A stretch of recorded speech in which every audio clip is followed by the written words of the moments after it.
मथुरा में अनंत आयुर्वेद प्रतिष्ठान की तरफ से हार्दिक स्वागत करती हूँ। कार्यक्रम की शुरुआत हम वैद्य माधुरी विटेकर के मधुर वाणी के साथ धन्वंतरी आराधना से करेंगे। वैद्य माधुरी विटेकर।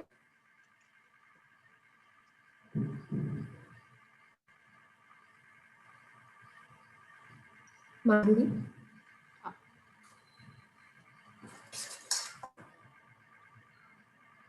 नमस्कार।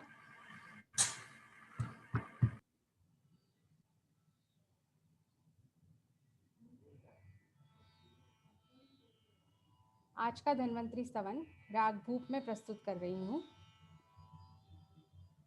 राग भूप यह एक गंभीर शांत रस की अनुभूति कराता है, तो इस राग में धन्वंतरी स्तवन प्रस्तुत कर रही हूँ।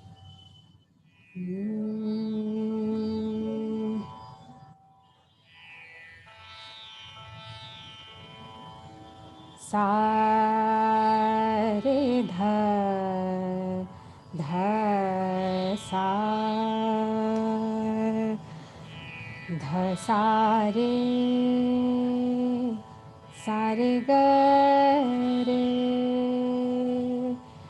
ग प ग रे ध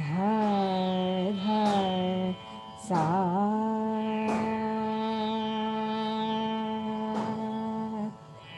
शंखं चक्रं जलौकां दधतमृत घटं चारुदौर्भिः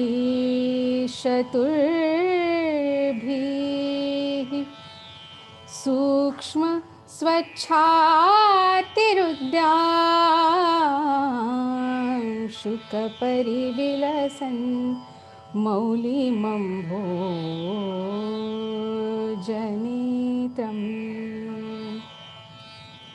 कालाम्भोदो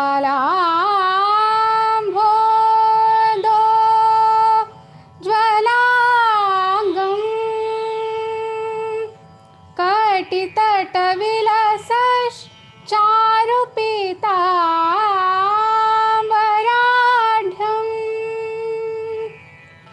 वन्दे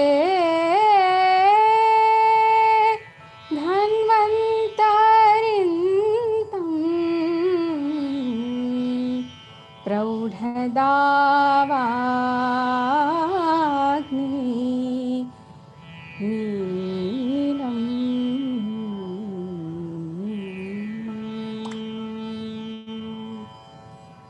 धन्यवाद। धन्यवाद माधुरी, बहुत सुंदर। व्याख्यान के साथ ही हमें आज कौन सी स्तवन में या कौन से संगीत के अलग राग में धन्वंतरी स्तवन सुनने मिलने वाला है, इसकी भी आपके कारण हमें उत्सुकता बनाई रहती है। बहुत सुंदर माधुरी, धन्यवाद। चलिए, अब आप सबका ज्यादा समय व्यतीत न कर मैं वैद्य धर्माधिकारी सर जी को विनती करती हूँ कि वो उनका मार्गदर्शन हमें करें। वैद्य धर्माधिकारी सर।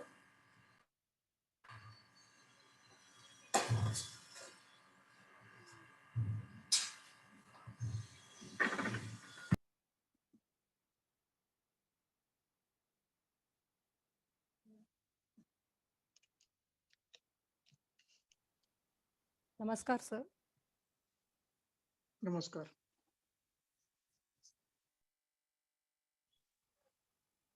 नमस्कार, बोला। हाँ सर, शुरू करायचं ना? हो। विलोक, आप स्क्रीन शेयर कर रहे हैं? विलोक जी। Yes ma'am. हाँ।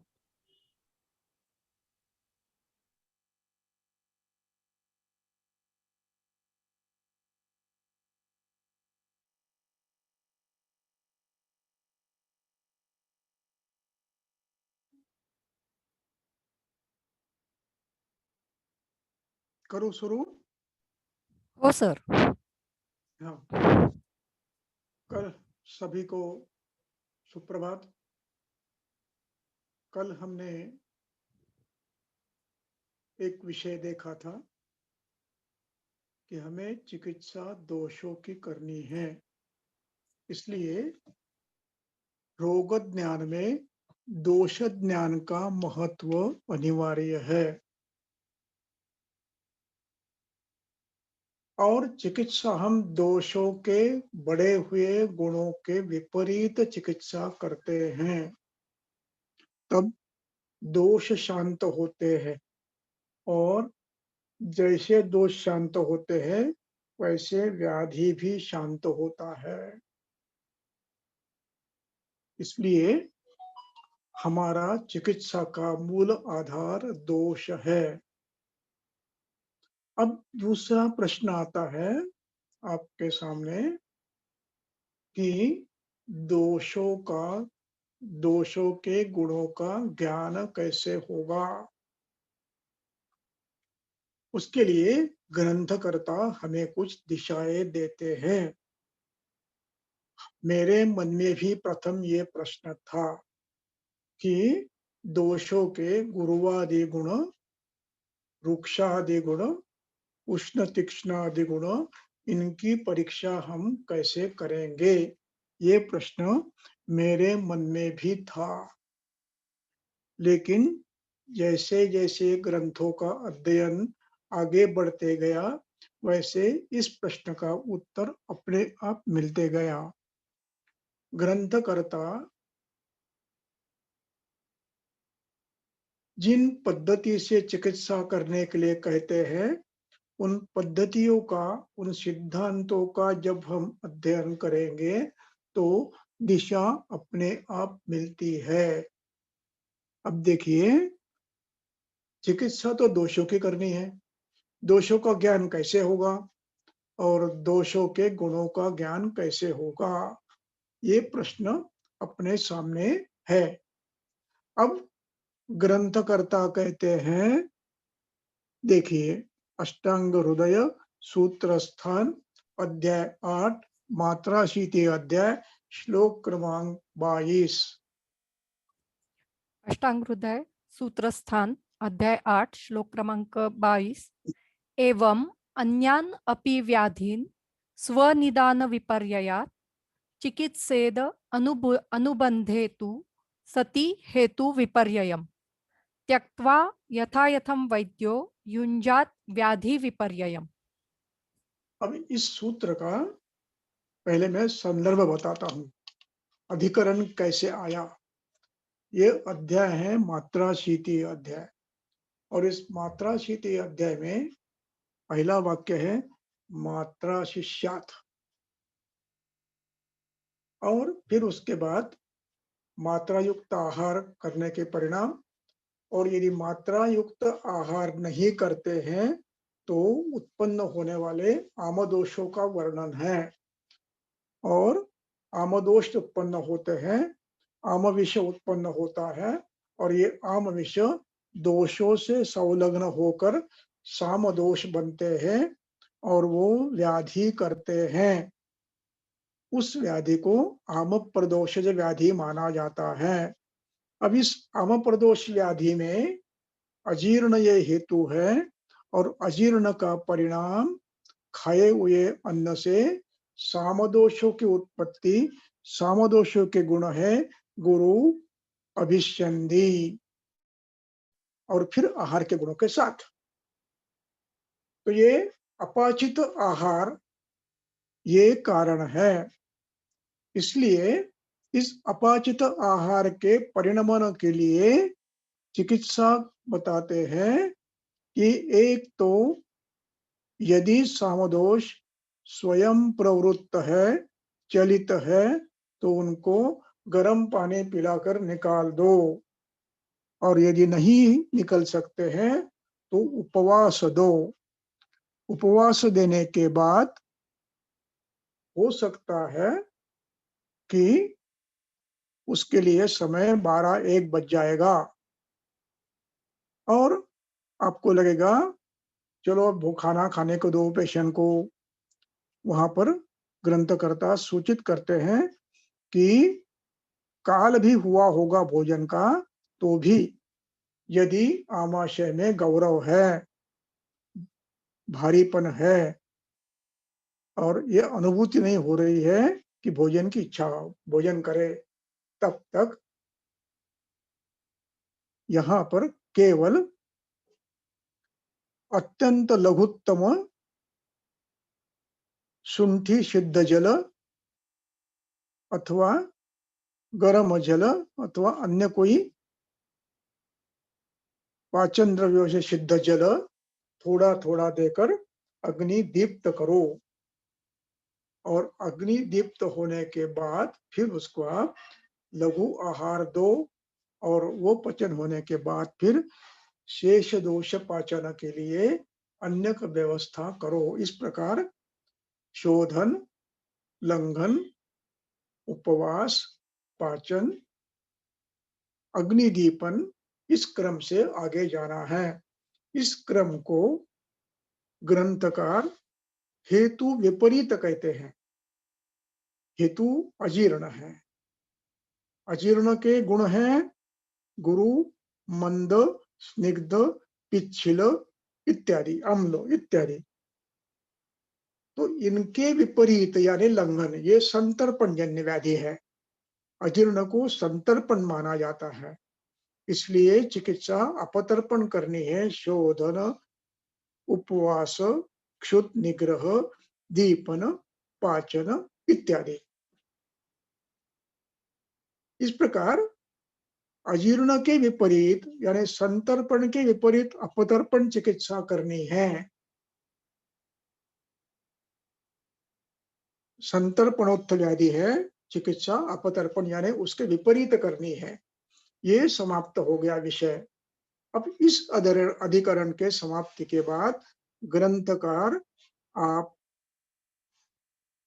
आपको अपतर्पणजन्य यानी सामदोषोत्थ व्याधि की चिकित्सा बताने के बाद आपको जो दोष साम नहीं है ऐसे व्याधियों की चिकित्सा का दिशा निर्देश कर रहे हैं। और इसलिए कहते हैं एवं। एवं यानी जिस प्रकार हमने आम प्रदोष की चिकित्सा बताई है वो कैसी बताई है? एवं, जैसी बताई वैसी करो। वो कैसी है? स्व निदान विपर्ययात, अपने हेतुओं के विपरीत। यानी संतर्पणजन्य है तो अपतर्पण करो, अपतर्पणजन्य है तो संतर्पण करो। साम दोषों का है तो अपतर्पण, दीपन, पाचन, उल्लेखन इनसे करो। क्षुत निग्रह, पिपासा, आतप, मारुत इनसे करो। उस पद्धति से अन्य व्याधियों की चिकित्सा भी अपने हेतु के विपरीत करनी चाहिए। यानी व्याधि संतर्पणजन्य हो तो अपतर्पण करो। संतर्पण में भी किस गुण से बना है? स्निग्ध से, शीत से, गुरु से वगैरह। अथवा अपतर्पणजन्य हो तो लघु, रुक्ष, खर, परुष, विशद, उष्ण, तीक्ष्ण इनसे बना है, तो इनके विपरीत चिकित्सा करो। इसलिए ग्रंथकर्ता आपको दिशा दे रहे हैं कि एवं इस प्रकार यानी हेतु विपरीत। स्वनिदान विपर्ययात, अपने व्याधि को निर्माण करने वाले हेतु के गुणों के विपरीत चिकित्सा करो। किसकी? अन्यान अपि व्याधीन, अन्य शब्द है और इसका ये द्वितीय बहुवचन है। अन्यान, रामः रामौ रामाः, रामं रामौ रामान, अन्यान द्वितीया। अन्य व्याधियों को भी व्याधीन द्वितीया।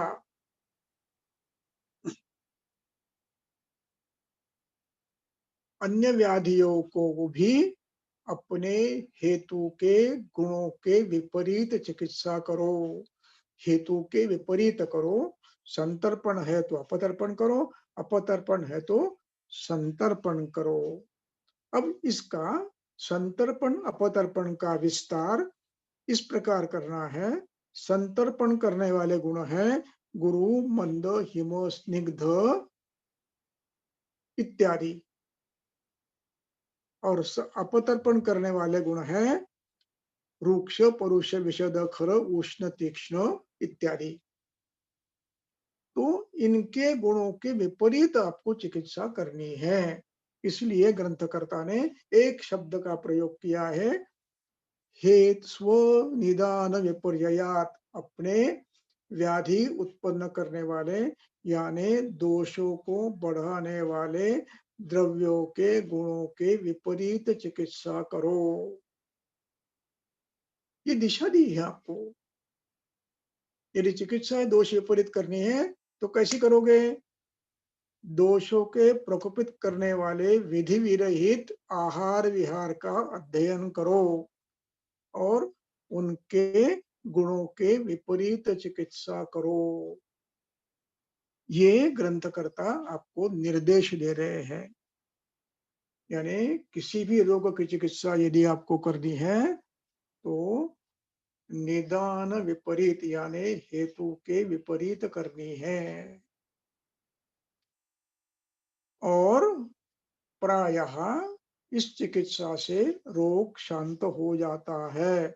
और यदि फिर भी अनुबंध रहता है तो हेतु विपरीत बंद करते हुए व्याधि विपरीतम युंजात यथा यथम, जो योग्य हो ऐसी व्याधि विपरीत चिकित्सा करना प्रारंभ करो।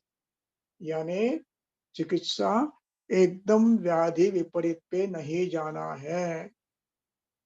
हाँ, यदि व्याधि बहुत ही बलवान है, बलवंतम है, तो पहले चिकित्सा उसकी करो, लक्षणों की करो। बलवान है और करना अनिवार्य है तो, बहुत ही आवश्यक है तो पहले वो करना है और उसके बाद फिर हेतु विपरीत करना है।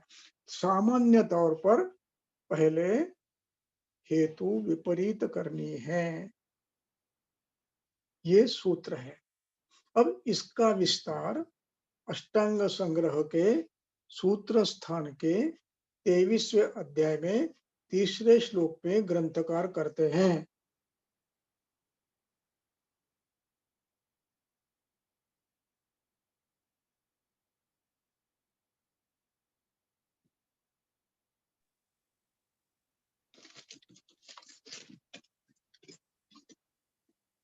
अष्टांग संग्रह अध्याय 23 श्लोक नंबर 3। तथा कस्य धामा अधिष्ठाय व्याधिः अयम् अवस्थित इति निरूपयेत्, प्रविसृतो हि दोषः स्वम् एव अवस्थानम् आतंकाय अधितिष्ठन् मूर्धादीन् वा दुस्तरो भवति। ततश्च स्थानविशेषेण भेषज विशेषः पर्येषितव्यः। आगे पुढचा श्लोक। ततः च एवम् आलोचयेत्, कस्य अयम् औषधस्य व्याधि आतुरो वा योग्यः, कियतो वा दोषानुरूपो हि भैषज्य वीर्य प्रमाण विकल्पो व्याधि व्याधित बलापेक्षो भवति। आगे अगला। सहसा अतिबलानि संशोधन औषधानि अग्नेय वायव्यानि अतिसौम्यानि अतिमात्राणि तथा अग्निक्षार शस्त्रकर्माणि अल्पसत्वम् आतुरम् अल्पबलं वा अतिपाययेयुः। संशमनानि तु व्याधिबलात् अधिकानि तम् उपशमय्य व्याधिं व्याधिक्षपितदेहे शीघ्रम् अन्यम् आवहन्ति। शरीरबलाधिकानि ग्लानि मूर्छा मद मोह बलक्षय अनग्नि बलाद अधिकानि ग्लानिम अग्निसादश्च। अगला पुढचा श्लोक। अपि च अतिस्थूलो अतिकृशो दुर्बलो दुर्बद्ध मांस शोणित अस्ति अंगवायवोः अल्प अग्नि अल्प आहारो असात्म्य आहारो अपचिताः साररहितो वा व्याधिबलम् एव तावद् असमर्थाः सोढुं किं तु पुनः तथाविधो भेषजम् एव वेगम्। तस्मात् तादृशम। एक मिनिट, पहिला श्लोक वाचा बरं, श्लोक मिस झालाय कुठला तरी एक दुसरा श्लोकामधला आहे, एक श्लोक मिस झालाय।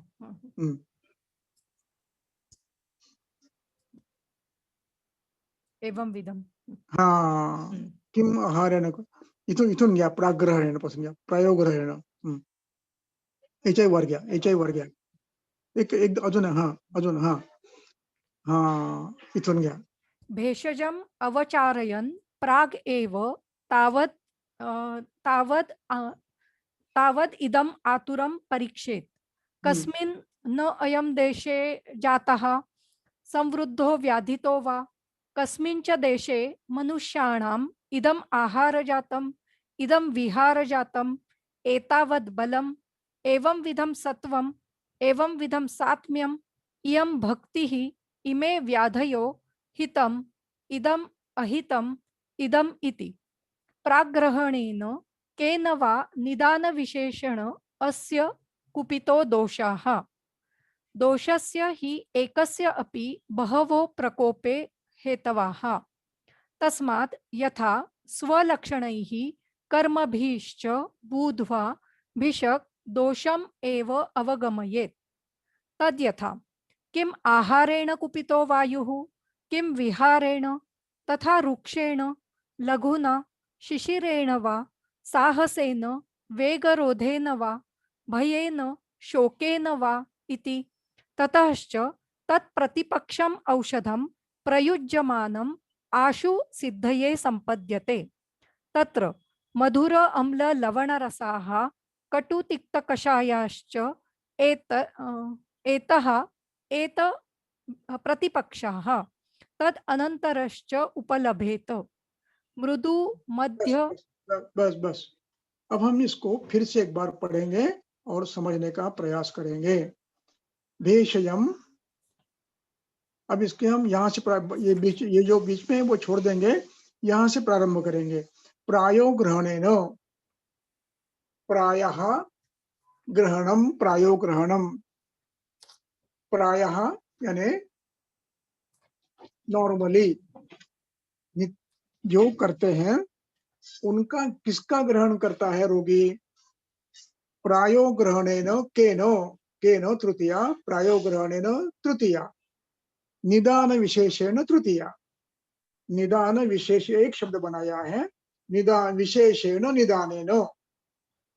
अस्य कुपितो दोषः, अस्य उस व्यक्ति का षष्ठी है, कुपितः प्रथमा है, दोषः प्रथमा है, दोषः कुपितः।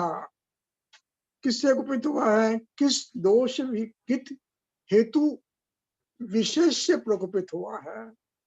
प्रायः किन किन हेतुओं से कुपित हुआ है? क्योंकि एक ही दोष के अनेक हेतु हो सकते हैं। अपने आहार विहार में एक दोष के अनेक हेतु हो सकते हैं और एक हेतु अनेक दोषों का हेतु बन सकता है।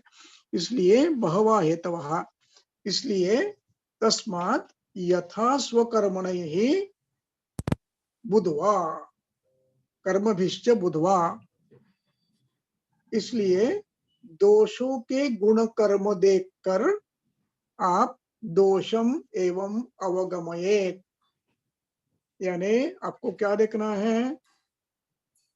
जो भी हेतु बने हैं उसके लक्षण, यानी यहाँ पर उसके गुण यह अर्थ है, और उसके कर्म, लक्षण ही कर्मभिश्च तृतीया, उनके गुणों के द्वारा और उनके कर्मों के द्वारा दोषों को गुणों को जानिए और उनके आधार पर निर्णय करिए कि इन्होंने दोषों के इन गुणों को वृद्धि की है, बढ़ोतरी की है। उसका उदाहरण देते हैं। जैसे उदाहरण समझने के लिए, किम आहारेण कुपिता, कौन से आहार से, किम विहारेण कुपिता, कौन से विहार से कुपित हुआ है, उसका उदाहरण देते हैं। फिर किम आहारेण कुपिता विहारेण, तो पहले आहार से हुआ है क्या, विहार से हुआ है क्या, ये देख लो। अब क्या देखोगे, अब ये आहार में और विहार में जो भी भाव है वो रूक्ष है क्या, यदि रूक्ष गुण से, यदि वो रूक्ष गुण के हैं तो वो शरीर में रूक्षण करने वाले हैं। इसलिए ये समझ लीजिए कि इस आहार के सतत सेवन से शरीर में रूक्ष गुणों की बढ़ोतरी होकर वात प्रकोप होकर ये व्याधि हुआ है।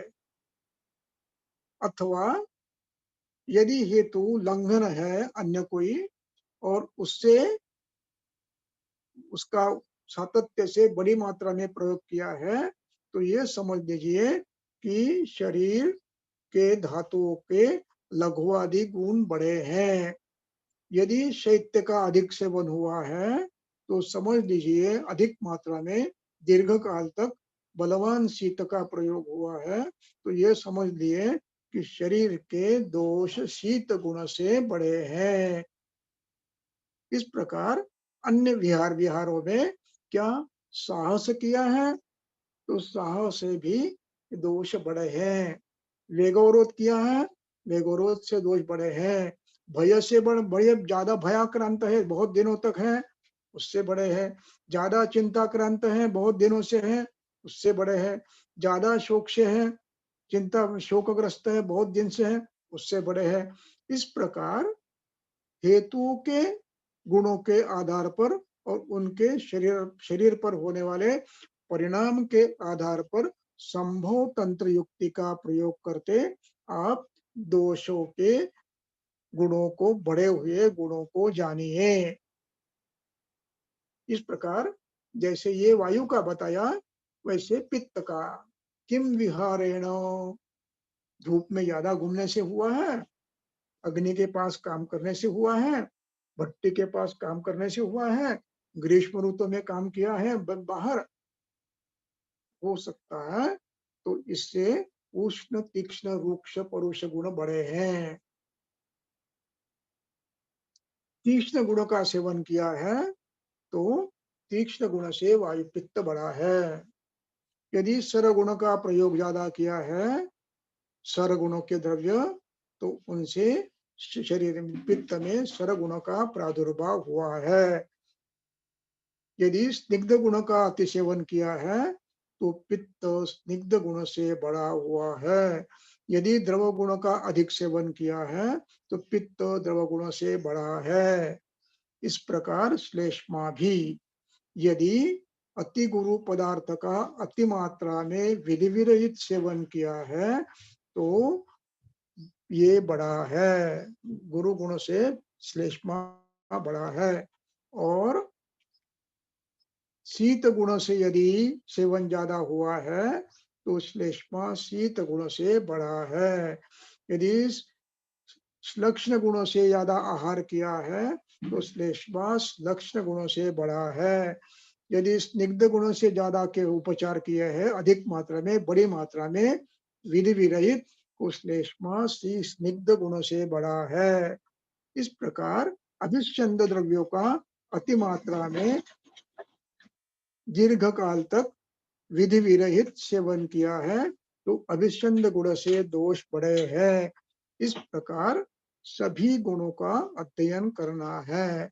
जैसे तिक्त रस विशद है, कषाय रस विशद है, और इनके सेवन अधिक करने से शरीर में वायु के विशदादि गुण बढ़ेंगे, रूक्षादि गुण बढ़ेंगे, खरादि गुण बढ़ेंगे। इस प्रकार आपको इसको कहते हैं संभव तंत्र युक्ति। इस आधार पर आप दोषों का निर्णय करेंगे।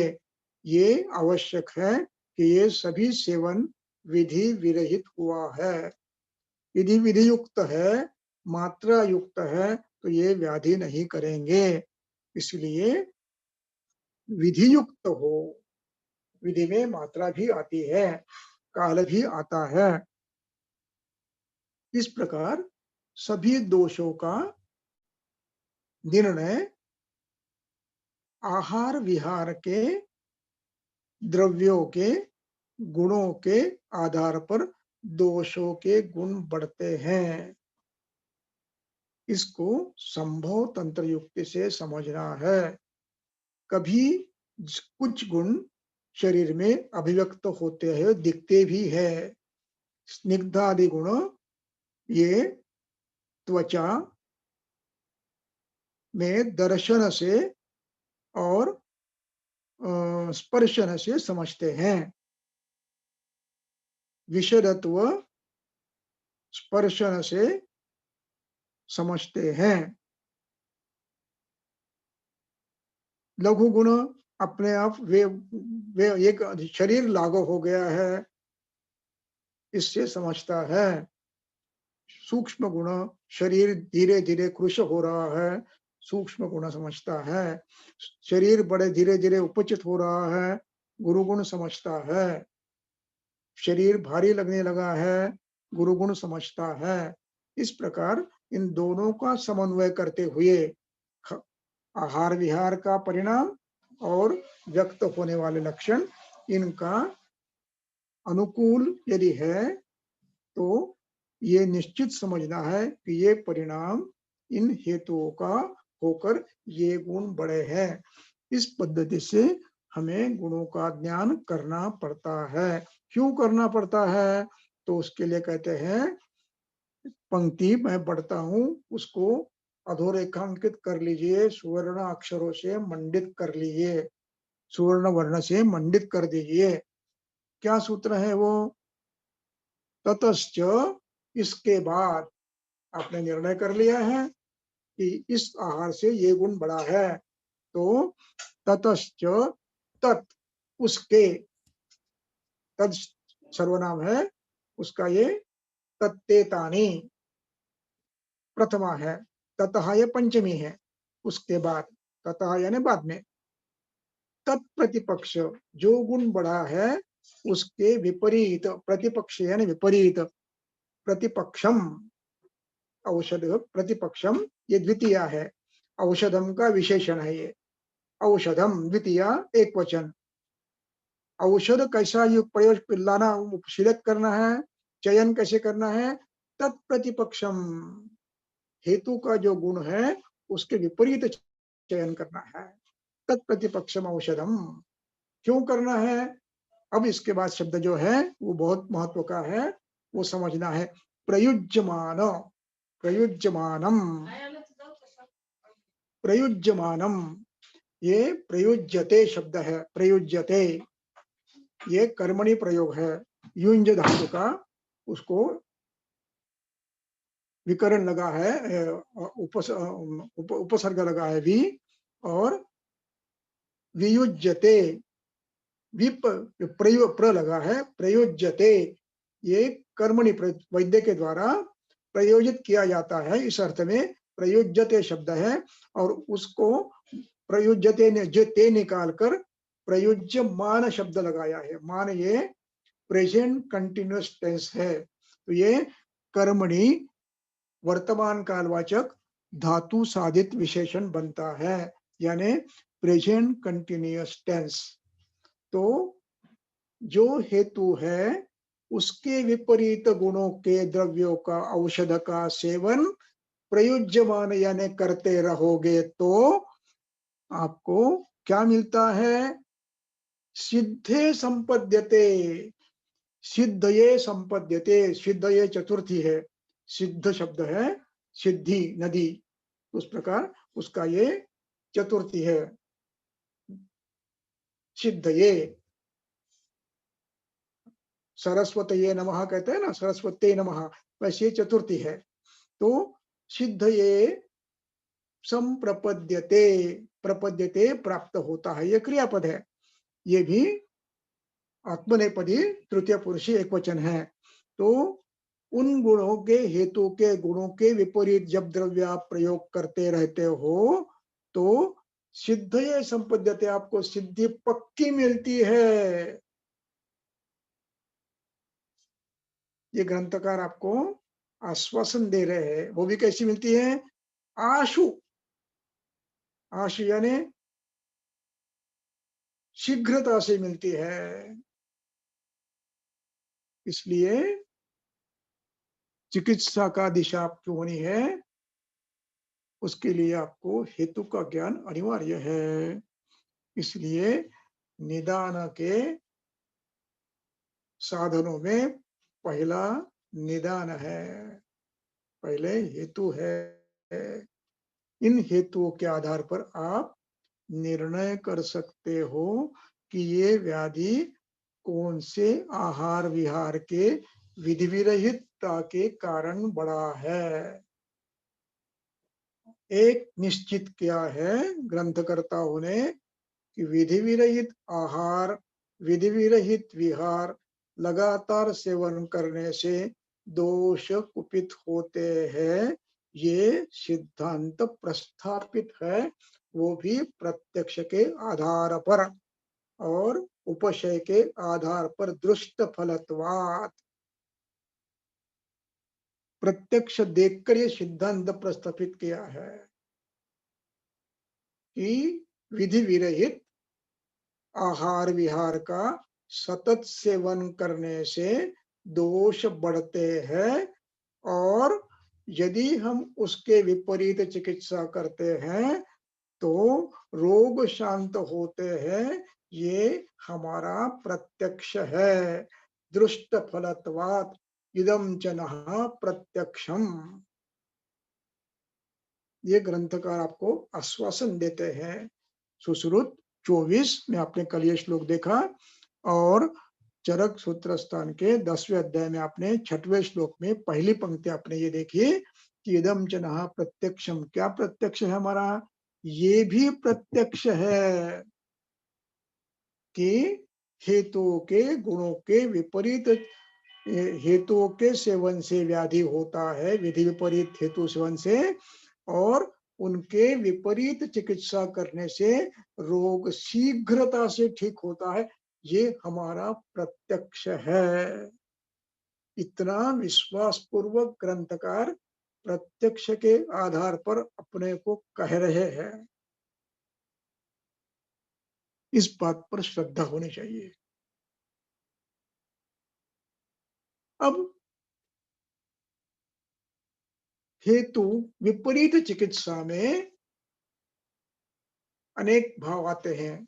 एक, हेतु त्याग। पहले हेतु बंद करो।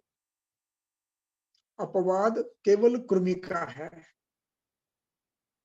अन्य व्याधियों में आपको पहले हेतु बंद करना है, और कृमि में शोधन करना है, इसलिए हेतु बंद मत करो, शोधन के बाद बंद करो।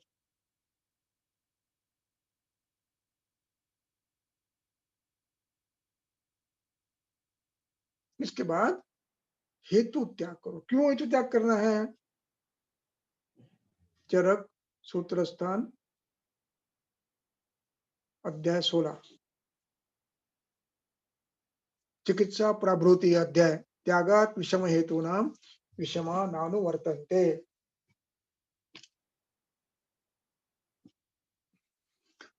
32 शायद।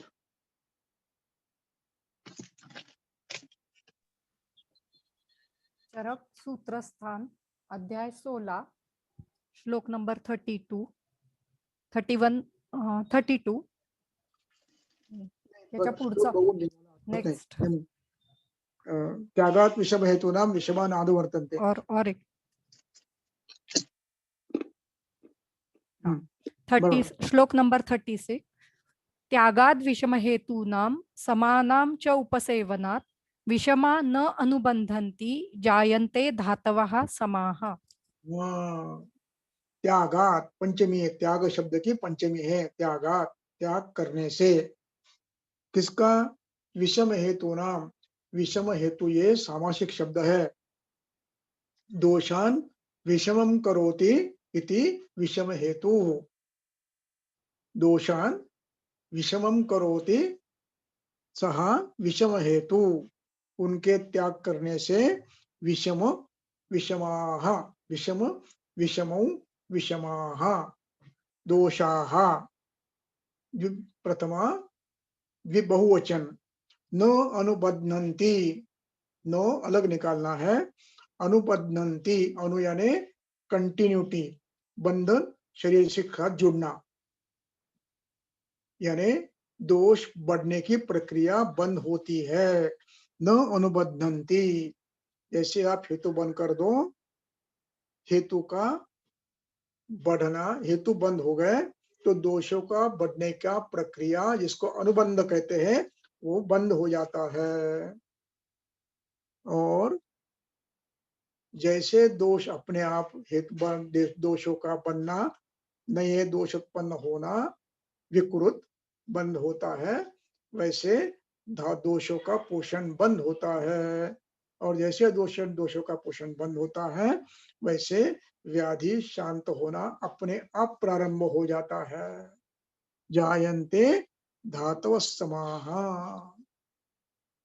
इसकी टीका बहुत अच्छी है, वो पढ़ लो। विषमान अनुबध्नन्ति इति विषमाः, विषमा में विसर्ग है। विषमानानुबन्धन्ति इति हेतु भावात् विषम संतानस्य उत्पादः न भवति। हाँ, अब ये श्लोक पढ़ते समय संधि छोड़कर पढ़ना है। विषमाः प्रथमा बहुवचन। न अनुबध्नन्ति, अनुबध्नन्ति अनु ये उपसर्ग है। बध्नन्ति उपलब्ध होना, शरीर के साथ जुड़ना, इस अर्थ में है दोषों के साथ जुड़ना। न अनुबध्नन्ति, दो विकृत दोषों के साथ जुड़ते नहीं, यानी उनका पोषण करते नहीं है। बध्नन्ति बद धातु है, उसका ये तृतीया का बहुवचन है, ये ह्रस्व होता है। किंतु यहाँ पर दीर्घ हुआ है, उसको ह्रस्व कर लेना है। और दीर्घ इसलिए हुआ है कि उसके सामने और एक ई है, दो ई मिलकर दीर्घ ई बनता है, इसलिए एक ई निकाल दिया, दूसरा ई ह्रस्व रहा, वो अलग निकाला। इति विषमाः न अनुबध्नाति इति। विषम दोषों के साथ संलग्न नहीं होते, यानी उनका पोषण बंद हो जाता है। क्यों? हेतु शब्द है, तो उसमें हेतु ये शब्द है, उसको उकार है, वो निकाल अलग इधर लाना। और अभावात ये अलग शब्द है। हेतु अभावात, हेत्व भावात। अब हेतु अभावात ये भी सामासिक शब्द है। हेतोः अभावात, हेतोः षष्ठी, तो षष्ठी निकाल दी है, केवल हेतु रखा है, और अभावात ये जोड़ दिया है, ये सामासिक शब्द बना है। हेतोः अभावात, अभावात पंचमी है, के अभाव से।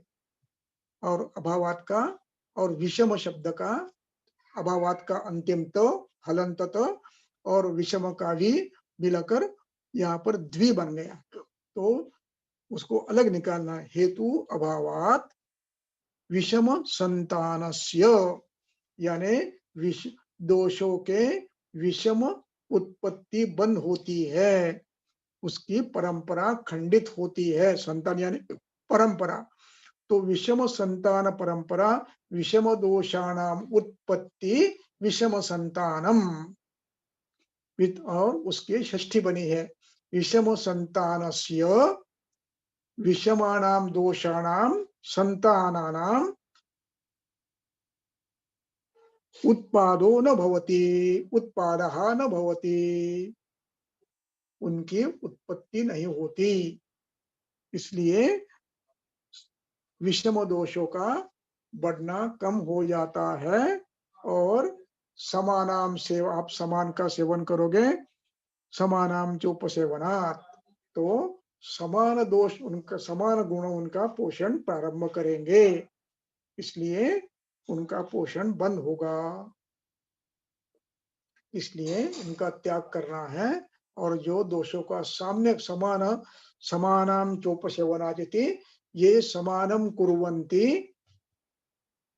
इति साम्यम प्रस्थापयति तेषाम उपयोगात् तेषाम सेवनात्, समानाम सेवनात् इत्यर्थे साम्य प्रस्थापन करने वाले का सेवन, साम्य प्रस्थापन कुर्वताम दोषाम सेवनम।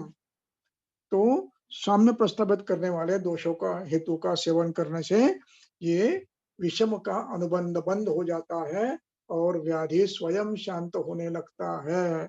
इसलिए आपको व्याधि जानना है तो पहले क्या जानना है? हेतु जानना है और हेतु का त्याग करना है पहले। यहीं पर आपने आधी लड़ाई जीत ली है, आधा युद्ध आपने जीत लिया है, क्योंकि अब दोषों का पोषण ही बंद हो गया है और आपने हितकर आहार और अब दोषों का साम्य प्रस्थापित करने वाले आहार विहार का प्रारंभ करना है। वो कैसे करना है? इनके विपरीत, इन गुणों के विपरीत करना है। ये दूसरी तैयारी। पहला हेतु बंद करना, हेतु विपरीत की चिकित्सा के खंड है। पहला खंड है हेतु बंद करना, दूसरा खंड है उसके गुणों के विपरीत चिकित्सा करना, और तीसरा महत्वपूर्ण है वो विपरीतार्थकारी। परिणाम विपरीत है, गुण विपरीत नहीं है लेकिन परिणाम विपरीत है। शोधन, विरेचन वमन करते हो तो दोष उन्मूल शरीर से निकल जाते हैं ये, और उसका परिणाम दोषों के विपरीत होता है। दोष बढ़ते नहीं, उनके गुण बढ़ते नहीं। इसलिए विपरीत का अर्थ है एक हेतु त्याग, दूसरा विपरीतार्थकारी शोधन का प्रयोग, और तीसरा विपरीत गुणों के आहार विहार का सेवन करना। ये चिकित्सा का मूल मंत्र है। इसलिए आपको रोग ज्ञान में सबसे पहले यदि कुछ जानना है तो हेतु जानने हैं।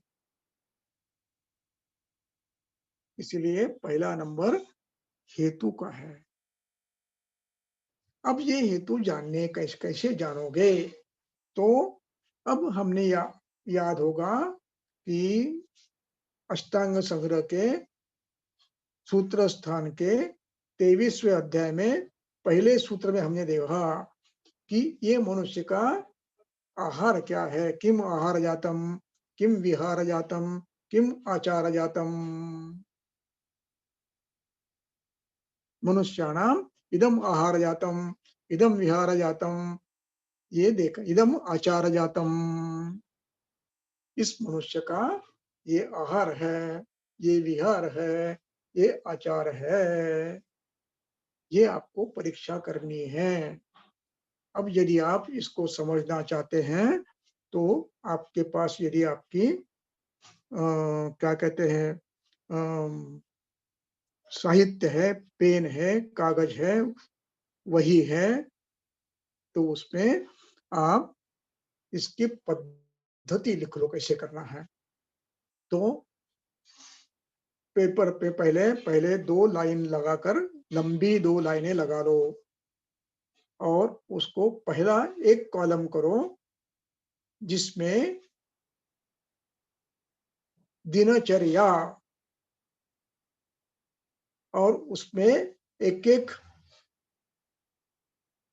मैं क्रम से बताता हूं उसको लिख लीजिए। पहला प्रश्न, पहले प्रश्न एक जगह लिखिए और उत्तर एक जगह लिखिए। आप पहला प्रश्न पूछोगे कितने बजे उठते हो,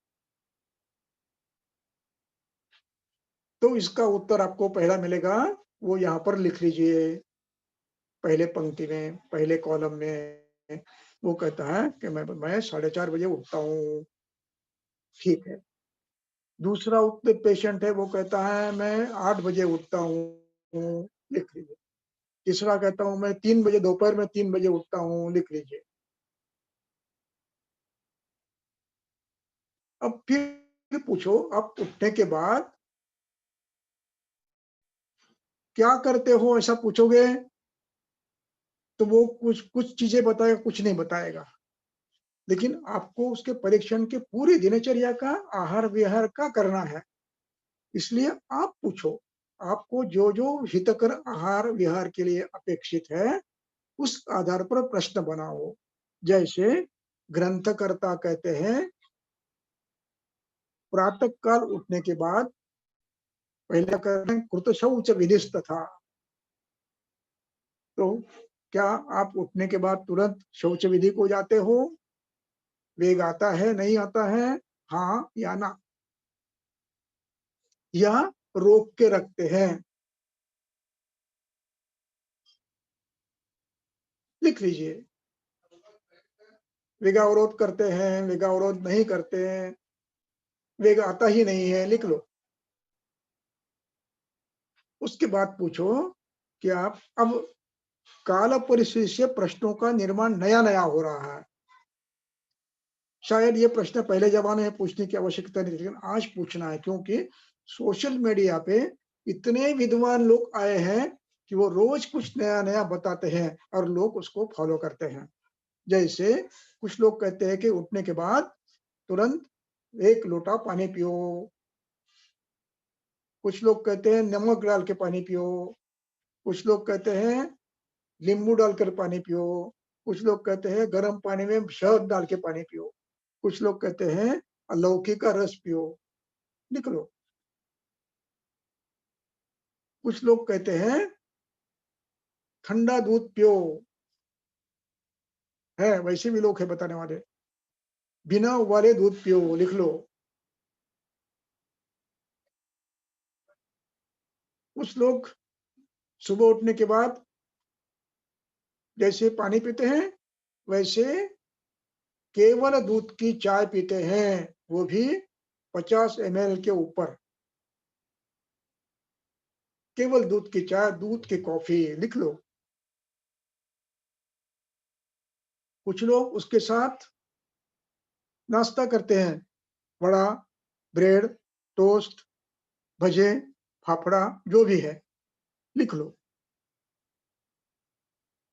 उसके बाद पूछो, व्यायाम करते हो? ये पूछना आवश्यक है। कब करते हो? उत्तर लिख लीजिए। उसके बाद पूछो, नाश्ता कब करते हो? अब ये कहेगा सुबह मैं उठ के दूध पी लेता हूँ 1 गिलास, 8 बजे, और 9 बजे नाश्ता करता हूँ, लिख लो। और नाश्ते में क्या करते हो, वो भी लिख लो। अपनी अपनी परंपराएं हैं, अपने अपने प्रांत में अलग अलग परंपराएं हैं। कुछ लोग वड़ा पाव खाएंगे, कुछ लोग पोहा खाएंगे, कुछ लोग दही और चावल खाएंगे, कुछ लोग दही और रोटी खाएंगे, कुछ लोग ये कच्चे बिना उबाले अंकुरित धान्य खाएंगे। जैसे मैं चित्रकूट में गया था, यूपी में और एमपी में, तो वहां पर वहां के लोग सभी सुबह उठ के रात में भिगो के रखे हुए चने सुबह बिना उबाले खा लेते हैं, बना पकाए खा लेते हैं, लिख लो। गुजरात में गया था तो चाय के साथ भजे, फाफड़ा आता ही है, लिख लो क्या खाते हैं। भिन्न भिन्न प्रांतों में भिन्न भिन्न पद्धति होगी, हमें सबका ज्ञान होना चाहिए, वो कर लेना चाहिए। उसके बाद फिर कहते हैं, फिर कुछ लोग कहते हैं मैं कुछ भी नहीं खाऊंगा, खाता हूँ, कुछ भी नहीं खाता हूँ। फिर उनको पूछ लो, तो खाते तो नहीं हो, तो बीच बीच में पानी पीते हो? हाँ, पानी पी लेता हूँ, लिख लो। कुछ लोग पूछो, फिर खाते नहीं हो तो क्या करते हो? कुछ नहीं, वो टेबल पे एक डब्बा रखा रहता है, उसमें फरसान रहता है, इधर से आते एक मुट्ठी भर खाता हूँ, इधर से आता है फिर एक मुट्ठी भर खाता हूँ, इधर से आता हूँ फिर लिख लो। मैं खाता कुछ भी नहीं हूँ, ऐसे पहले कहेंगे, लेकिन फिर कहेंगे मैं इधर से आता हूँ 4 मूंगफली खा लेता हूँ, उधर से आता हूँ 2 काजू खा लेता हूँ, उधर से आता हूँ 2 बिस्किट खा लेता हूँ। ऐसे करके 12 बजे तक कुछ ना कुछ खाता रहता हूँ, ऐसे भी लोग मिलते हैं। कुछ लोग कहेंगे सुबह उठ के मैं रात में भिगाए हुए 4 बादाम, 4 काजू, 4 पिस्ता खा लेता हूँ। संख्या के साथ लिखो। फिर पूछो भोजन कब करते हो?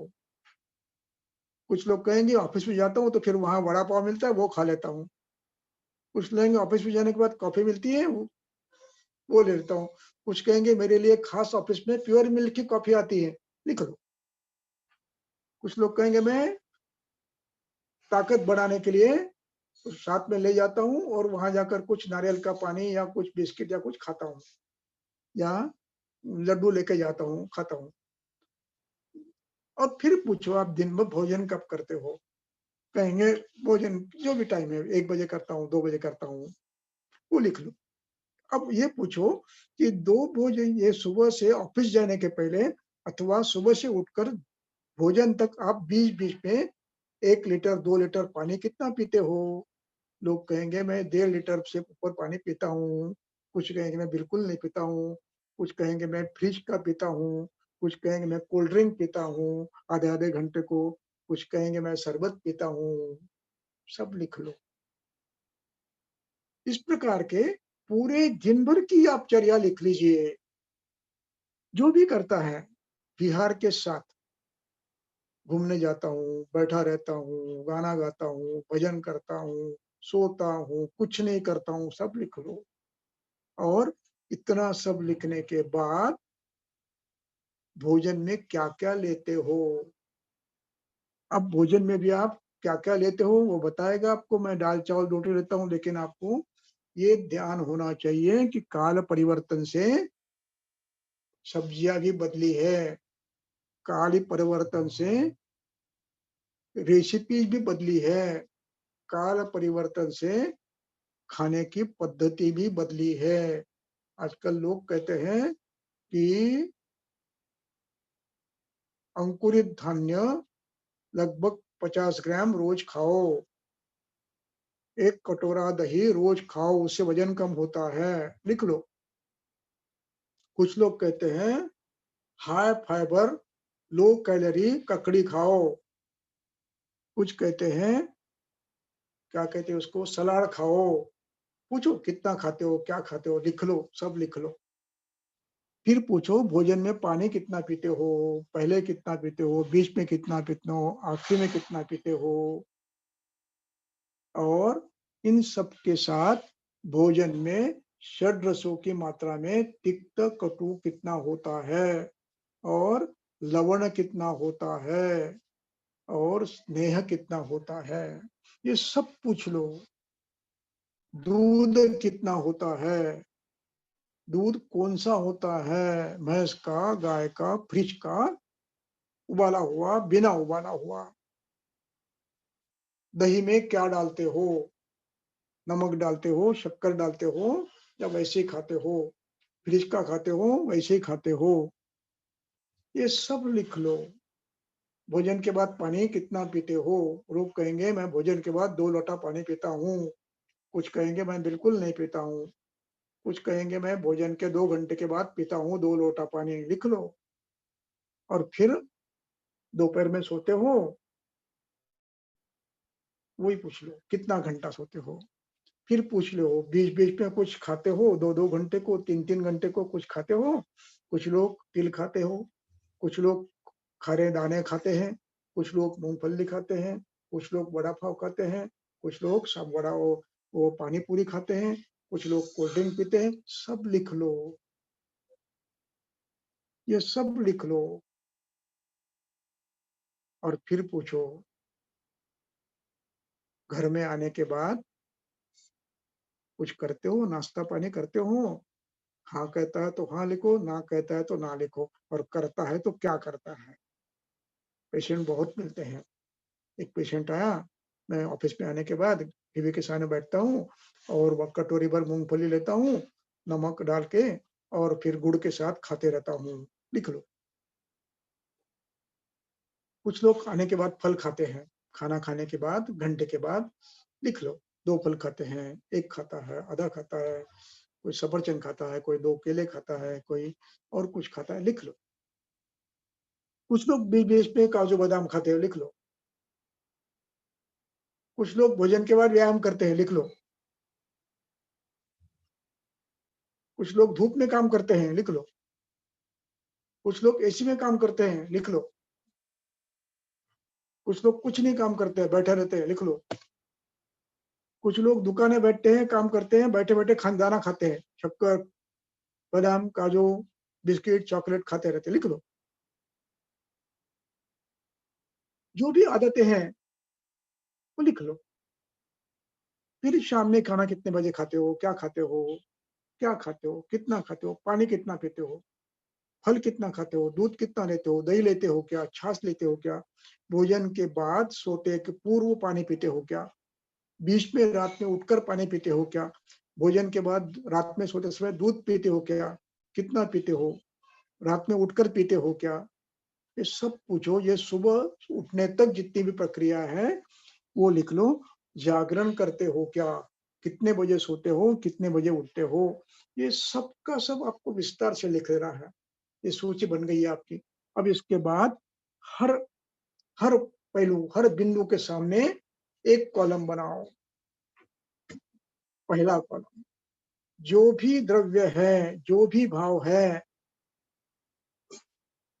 वो हितकर है या अहितकर है। पहला कॉलम यानी द्रव्य रूप में, भाव रूप में। जैसे सुबह उठ के पानी पीना बिना प्यास लगे, बिना सिद्ध किए, बड़ी मात्रा में, ये हितकर नहीं है, लिख लो। अहितकर, द्रव्य अहितकर है। जो भी आपको लगे ये हितकर है, अहितकर है। दूसरा, उसके बाद उसकी गुणवत्ता, उसके गुण क्या है, उसके शीत है, उष्ण है, लघु है, भृंगण है, जो भी है। दूसरा कॉलम। तीसरा कॉलम हितक विरुद्ध है क्या, और चौथा कॉलम साथ में है क्या, और पांचवें कॉलम में इनके सब मिला के एक एक के मिलाकर गुण कौन सा अधिक मात्रा में है, उत्तम है, मध्यम है, सामान्य है, तरतम। गुण का तरतमत्व, हर एक में कौन सा गुण तरतम से बढ़ता है, ये लिख लो। और अंत में फिर इन सब गुणों की ये कर टोटल करके लिख लो। गुरु गुण 7, लघु गुण 2, वृक्ष गुण 4, ऐसे। और फिर इन सब का एक 3 रंग करो। श्लेष्मा के लिए एक एक रंग, पित्त के लिए पीला रंग, और वायु के लिए नीला रंग। और जितने जितने वायु के हेतु है उनको एक एक नीला नीला नीला करते जाओ। और वो इसके लिए जो भी श्लेष्मा के लिए आपने जो लिया वो पित्त के लिए ऐसे करो। और ये हेतु है, इतने हेतु है। जो उत्तम बल के हैं वो हेतु है, जो सामान्य वो हेतु नहीं है। इस प्रकार उसका टैली करके आप निर्णय कर लो। इस व्यक्ति में इतने हेतु वायु के हैं, इतने हेतु पित्त के हैं, इतने हेतु श्लेष्मा के हैं, इतने हेतु वृक्ष गुण के हैं, इतने हेतु तीक्ष्ण गुण के हैं, इतने हेतु शीत गुण के हैं। और इन गुणों के परिणाम दोषों पर होते हैं, दोष बढ़े हैं। इस पद्धति से आप दोषों का निर्णय कर सकते हो। अब इन सबको मिलाकर जो जो गुण आपको अधिक मात्रा में बढ़ाने वाले मिले हैं विधि विरहित आहार के, उसमें एक कॉलम रखो विधि युक्त। भूल गया मैं, एक पहला कॉलम विधि युक्त है, विधि विरहित है। विधि विरहित है तो उसको लाल रंग दो, और विधि युक्त है तो उसको ये हरा रंग दो। जितने भी लाल रंग के हैं वो विधि विपरीत है, और वे ज्यादा व्याधि करते हैं, ज्यादा दोष बढ़ाते हैं। तो ऐसे लाल रंग के जितने मिलेंगे और उनकी संख्या काउंट करके आप एक 4+ विधि विरहित, 4+4 विधि रहित, ऐसे संख्या करो। और जो विधि विरहित है उनकी संख्या कितनी है, विधि युक्त है, जो विधि युक्त है वो छोड़ दीजिए, और विधि विरहित को हेतु का कारण में लगा लो। इस प्रकार आप अंत में दोषों के कौन से गुण बड़े हैं, ये निर्णय कर सकते हो। और ध्यान रखना है कि दो दोषों के गुण समान हो सकते हैं। जैसे शीत गुण है, ये वायु का भी है, श्लेष्मा को, दोनों को उसके अंक दो, दोनों को दो। द्रव गुण पित्त का भी है, द्रव गुण श्लेष्मा की है, दोनों को उसके अंक दो, गुणांकन करो उसका। इस प्रकार एक दो हेतु श्लेष्मा को बढ़ा सकता है शीत गुण से। जैसे उदाहरण के तौर पे पानी है, तो पानी यदि ठंडा पानी आप ज्यादा मात्रा में पीते हो, प्रतिदिन पीते हो, तो शीत गुण से वायु बढ़ेगा, शीत और द्रव गुण से श्लेष्मा बढ़ेगा, और शीत द्रव गुण से पित्त बढ़ेगा, और पित्त उष्ण गुण से क्षीण होगा। ये बात, तो इस प्रकार आप दोषों के गुण समझ सकते हो। और अंत में इन सबके विपरीत करने वाला एक द्रव्य या दो मिलाकर या तीन मिलाकर आप कर सकते हो। संतर्पणजन्य व्याधि में कटुतिक्त कषाय, इनका क्रम आप निश्चित करिए कौन कितना देना है। और अपतर्पणजन्य में मधुर आम्ल लवण का कितनी मात्रा में सेवन देना आपको देना है, सिलेक्शन करना है, ये निर्णय आप कर सकते हो।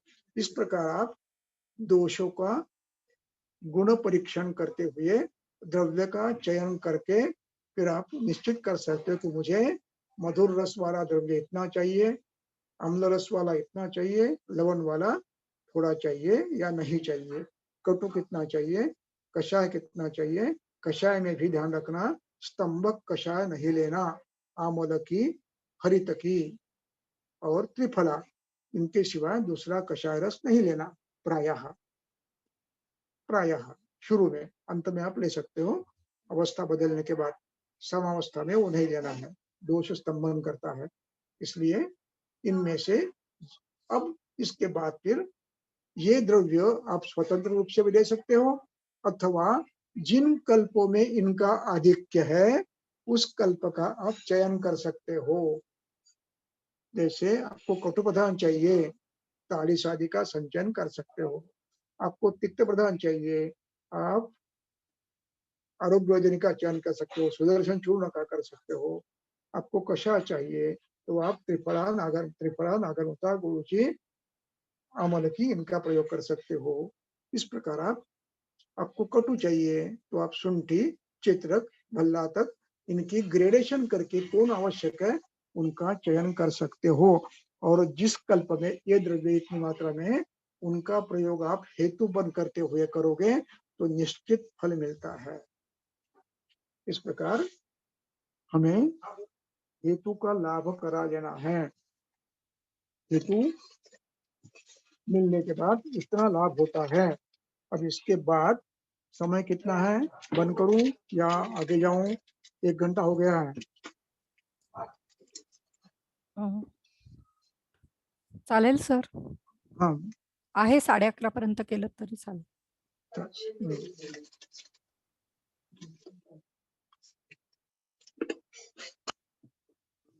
2 मिनट रुकता हूँ।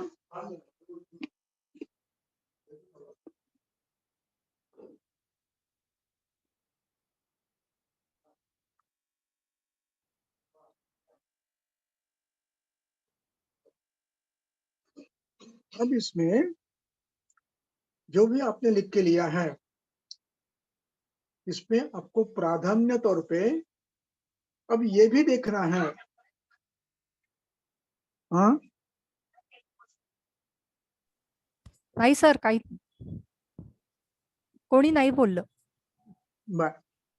तो इसके बाद फिर आप ये जो हेतु आपने निकाले हुए हैं इनमें और एक कॉलम रखना है अंत में, जो खाद्य पदार्थ है उनके लिए अध्यशन है, अजीर्णाशन है, विषमाशन है, लिखते जाइए। जितने भी विषमाशन जन्य है, अध्यशन जन्य है, अजीर्ण जन्य है, ये आम प्रदोषकर है। ये सभी आम प्रदोषकर है। इसका अर्थ ये हुआ दोष तो बड़े हैं और वे साम भी है। और यदि अध्यशन वगैरह नहीं है तो निराम है। फिर भी इनका आप ये करते रहो, और क्या कहेंगे उसको, अनुबंध देखते रहो, टैली करते रहो, तो साम के लक्षण है या नहीं है ये करते रहो। इस प्रकार हेतुओं के आधार पर आप निर्णय करोगे कि इतने हेतु है, इतने हेतु नहीं है।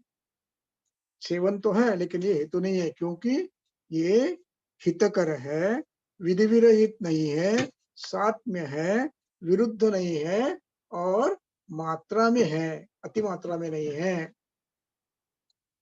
इसलिए विधि युक्त में आपको अध्ययन करना जरूरी है। विधि क्या है, विधि क्या है, ये विषय विस्तार से फिर कभी रखूंगा। तो आपको देखना है, पहला विधि युक्त है या नहीं, दूसरा हितकर है या नहीं, तीसरा साथ में है या नहीं, चौथा विरुद्ध है या नहीं। इन सब के आपको परीक्षण करते हुए फिर उसके सामने लिखना है, ये हेतु है, ये हेतु है, ये हेतु है, ये हेतु है। पॉजिटिवली हेतु जितने हैं उसको रेड रेड करते जाओ अंत में, और फिर उसका कलेक्शन करके टैली करके उसको एक एक नंबर दे दो, और उसका +4 +3 +2 +1 ऐसे करके टैली जितने रेड कर रखे है वो हेतु है। और उसमें फिर आप वात पित्त श्लेष्मा के अंशों से कल्पना कर सकते हो कि ये संसर्ग है, ये सन्निपात है।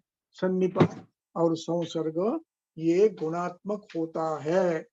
हो सकता है श्लेष्मा का द्रवगुण बड़ा हो, वायु का शीत गुण बड़ा हो, पित्त का सरगुण बड़ा हो, ये भी सन्निपात है।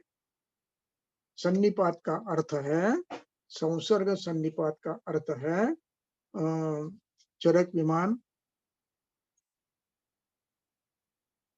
सहा सहा सहा।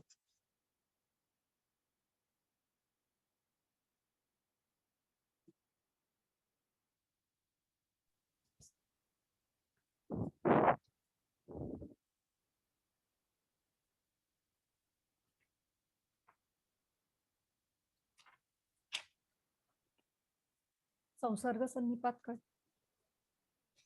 एकस्थानीयानां दोषाणां संसर्गः सन्निपातः भवति। 6 किंवा 8।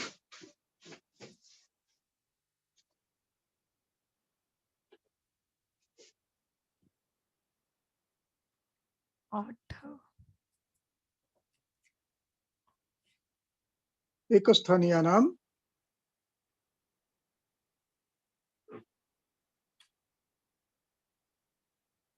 पुढचा, याच्या पुढचा, हाँ यही है। चरक विमान स्थान अध्याय 6 रोगानिक विमानम श्लोक 10 प्रायः शारीर दोषाणाम एक अधिष्ठानीयानां सन्निपाताः संसर्गो वा समान गुणत्वात् दोषा ही दूषणैः समानाः। हाँ, अब इसका अर्थ बताता हूँ। शारीर दोषाणाम, शारीर दोष ये सामासिक शब्द है। शरीरस्य दोषाः, शारीर दोषाः, उनका षष्ठी बनी है। शारीर दोषाणाम एक अधिष्ठानीयानाम, एक शरीर में रहते हैं, उनका सन्निपातः संसर्गः कैसे होता है बता रहे हैं। संसर्गः सन्निपातः भवति, कैसे होता है, समान गुणत्वात्, कि कुछ दोषों के गुण समान होते हैं। जैसे पित्त में उष्ण और तीक्ष्ण के अलावा रुक्ष परुष ये भी गुण है, सरगुण भी है, द्रव गुण भी है। जब कोई व्यक्ति द्रव गुण का सेवन करता है अधिक मात्रा में, तो श्लेष्मा का द्रव गुण बढ़ता है और पित्त का भी द्रव गुण बढ़ता है। इस पित्त के द्रव गुण के कारण उसका शीतल और द्रव गुण के कारण उसका अग्नेय गुण कम होता है और द्रव गुण बढ़ता है। और इसी के साथ श्लेष्मा का द्रव गुण भी बढ़ता है। इसलिए ये श्लेष्म पित्त का द्रव गुण से संसर्ग है। समान गुणत्वात्, वैसे ही मैं उदाहरण और बाद में देता हूं, बाद में दूंगा उदाहरण। समान गुणत्वात् किसके समान गुणत्व किसका? दोषाः दूषणैः समानाः। दोष और दूषण यानी हेतु,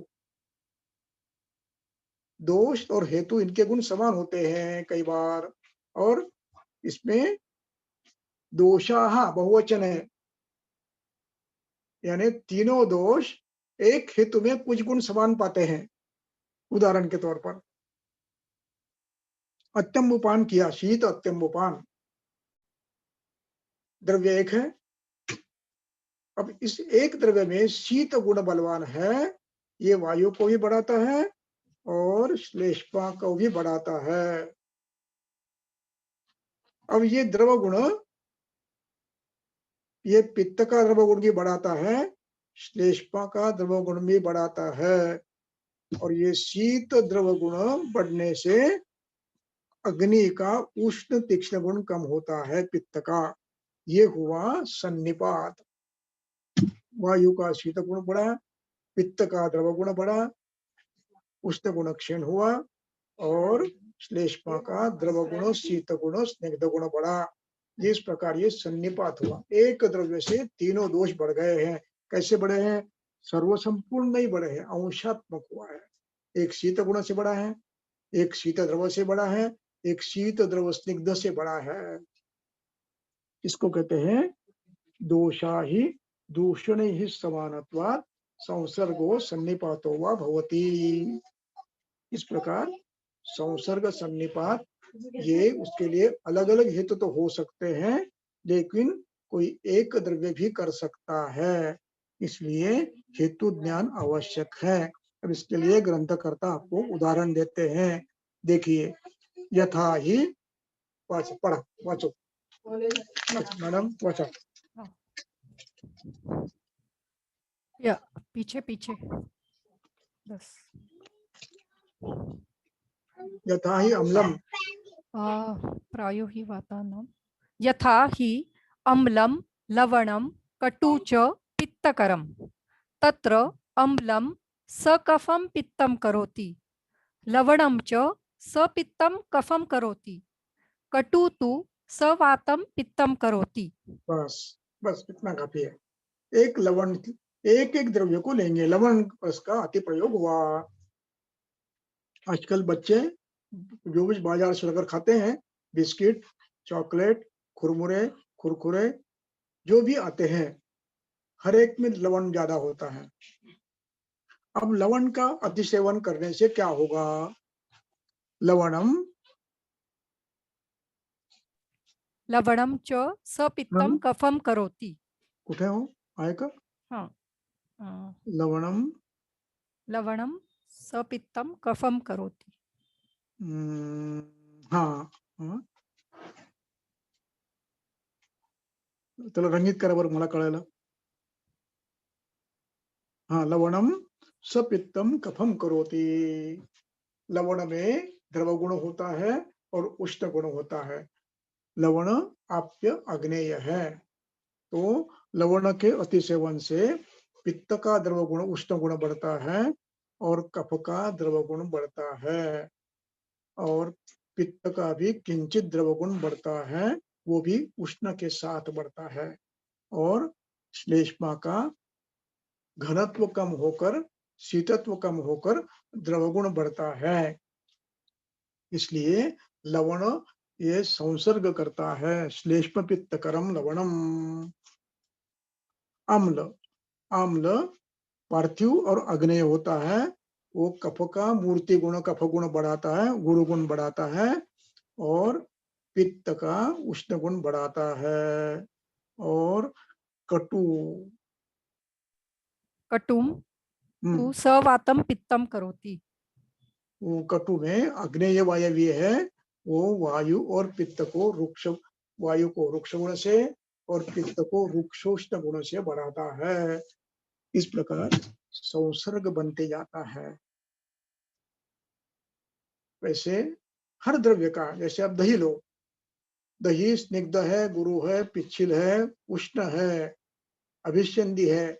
अभिष्यंद गुण से श्लेष्मा बढ़ेगा, उष्ण गुण से पित्त बढ़ेगा, विदा गुण पित्त का बढ़ेगा, गुरु गुण पित्त का भी बढ़ेगा और गुरु गुण श्लेष्मा का भी बढ़ेगा।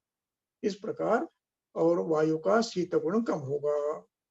इस प्रकार एक द्रव्य अनेक कार्य करता है। अब इसमें ध्यान रखना है, ये संसर्ग सन्निपात, फिर से कह रहा हूं, संसर्ग सन्निपात, इसके विषय में ग्रंथकर्ताओं की कल्पना स्वच्छ है। अगला श्लोक पढ़िए।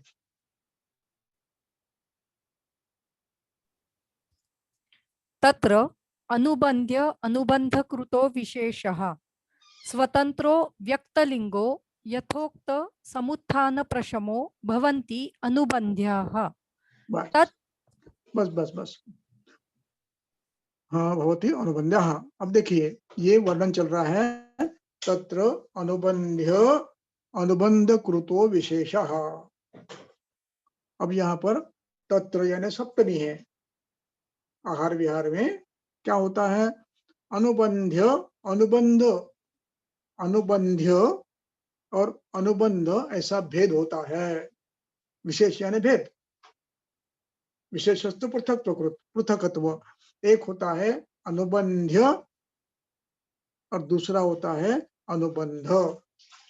अनुबंध्य ध को यह है और दूसरा केवल बंध है, अनुबंध। अब इसको पहला जो है अनुबंध्य, आधा न आधा ध और उसको य, तो ये इसको कहते हैं स्वतंत्र। और स्वतंत्र की व्याख्या कहते हैं, तो पहला शब्द छोड़ दीजिए, उसको बाद में बताऊंगा मैं। यथोक्त समुत्थान यानी समान गुणों के द्रव्यों से वृद्धि, सामान्यम वृद्धि कारणम। इस पद्धति से जो बढ़ता है वो स्वतंत्र है। यानी ये क्यों कहना पड़ा उनको? ये इसलिए कहना पड़ा कि कई बार दोषों के गुण तो व्यक्त होते हैं, किंतु उनके हेतु उपलब्ध नहीं होते। फिर से कहता हूं, कई बार दोषों के गुण तो व्यक्त होते हैं, पित्त का उष्ण गुण व्यक्त होता है, पित्त का दाहकरत्व व्यक्त होता है, पित्त का अम्लत्व व्यक्त होता है, किंतु हेतु एक भी नहीं है। ऐसा भी दृश्य मिलता है। उसको यदि ऐसा है तो उसको स्वतंत्र नहीं कहेंगे। ये क्यों जानना है? इसलिए जानना है कि यदि हम पित्त वृद्धि है इसलिए शीत द्रव्य का प्रयोग करते जाओगे, वो तात्कालिक ठीक होगा लेकिन पूर्ण ठीक नहीं होगा। अम्ल गुण बड़ा है इसलिए हम प्रवाह देंगे, सूद शिकर देंगे, शुंठी देंगे, कुछ समय तक ठीक होगा, पूर्ण ठीक नहीं होगा, क्योंकि उसका हेतु भिन्न है। उसका हेतु स्वतंत्र नहीं है, समान गुण का नहीं है। ये क्यों होता है? ये होता है शरीर में आमावस्था हो, अजीर्ण अवस्था हो, और उस अवस्था में उस आप पेट में कुछ भी डालो वो सब का सब अम्ल बनता है। यत्किंचित अशितम पीतम लीडम तत्सर्वं विदह्यते। शरीर में अपरिपक्व आहार है, विदग्ध आहार है, और उस पर आप जो भी डालोगे वो सभी अम्ल बनेगा, सभी विदाह करेगा, सभी दाह करेगा, सभी भ्रम उत्पन्न करेगा, सभी शिरशूल करेगा। और ये अवस्था प्रायः प्रातः काल उठने के बाद किए जाने वाले नाश्ते का परिणाम हो सकता है, उसको अजीर्ण भोजन कहते हैं। अब इसमें अम्ल पित्त होता है, डकार आते हैं, सिर में दर्द होता है, पसीना आता है। पित्त का हेतु ना अम्ल है, ना लवण है, ना कटु है। नमक खा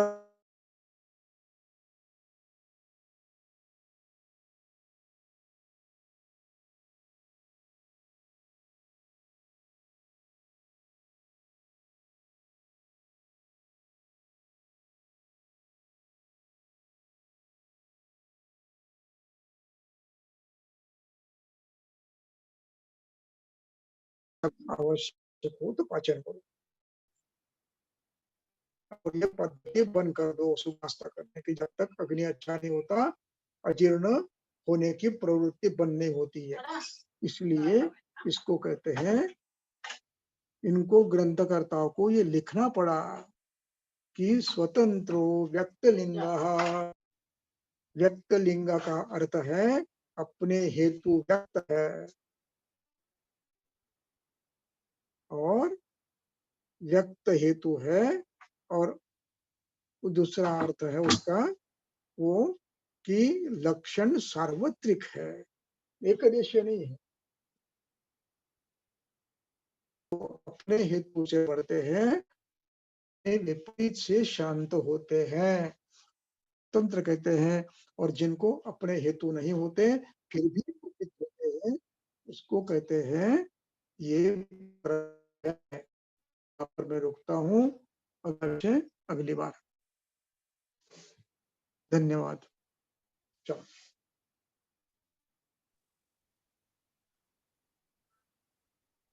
सुलक्षणा। धन्यवाद सर। धन्यवाद सर। हेतु बहुत बहुत धन्यवाद सर। आपके कारण हर समय हमें हेतु उसकी क्या इम्पोर्टेंट है, या कितना महत्वपूर्ण है, वो हर बार एक अधोरेखित हो जाता है। मेरे ख्याल से आज सभी श्रोता भी बहुत खुश हुए होंगे। हमारा केस पेपर कैसे होना चाहिए, छोटी छोटी चीज़ों का हमें कैसे उसका विचार करना चाहिए, और उसी के साथ हम हेतु कैसे ढूंढ सकते हैं, और उसे हेतु विपरीत चिकित्सा कैसे कह सकते हैं, इसका प्रत्यक्ष क्या करना है, मेरे ख्याल से ये सभी को समझा होगा। बहुत धन्यवाद सर। तो चलिए हम अब आगे के कार्यक्रम की ओर मुड़ते हैं।